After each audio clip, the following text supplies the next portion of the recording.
Maray dayo una iti Diyos ay ayaten nga kabsat. Good morning kada tayo amin. Narangay, naragsak, ng salunat, nga agsapa tayo amin ay ayaten nga kabsat. Happy blessed Sunday. Iti daytoy nga agsapa, gyaman tayo manen, iti kinaimbag ti Diyos. Iti diagsarday nga ayat na kada tayo kakabsat. Parabor na kada tayo kakabsat.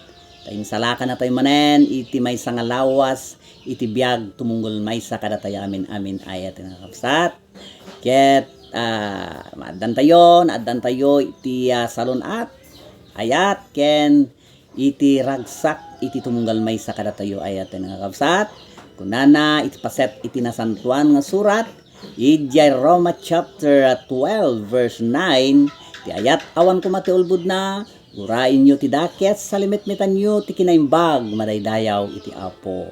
Ijay Matthew chapter 6 verse 33 nyen beruken nyo nga muna ti pagarian ti Dios ken ti kinaimbag na ket amin dagitoy nga banbanag mainayon danto kada kayo madaydayaw iti Apo. So yamyaman tayo iti ayat nga intit iti Apo kada tayo tayo dayta ti bilin iti Dios.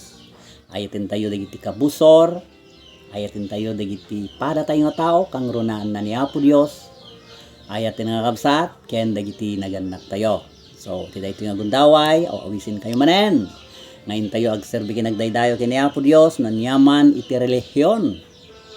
Iti tumunggol may sa kada tayo ti Apo uray ijay simbaan church nga pagturungan tayo ayatin nga kakabsat nga pangidaydayawan iti Dios. Dayto nga gundaway ti Apo ti kankanayon nga tumulong ken mangbanisyon tumunggal may sa kada tayo amin ayat nga kabsat Luzon, Visayas, in Mindanao kastamet iti Balasyo tao kada kayo kadagiti kakabsat kita ti Apo ti tumulong kada kayo mangliliwa mang salukob kada kayo amin ay ayaten nga kabsat. So yaman akon iti sang kabasit manen nga inak na i-share kada kayo nga sao ti Apo tumulong Mang Ted, iti ado nga salunat, kada kayo ngagdingdingeg, iti share ko iti dayto nga agsapa ay ayaten nga kabsat. So, ti Apo, ti tumulong kada tayo, ti dayto nga agsapa, ket God bless us all kada kayo amin ay ayaten nga kabsat. Agyaman ako. Praise God.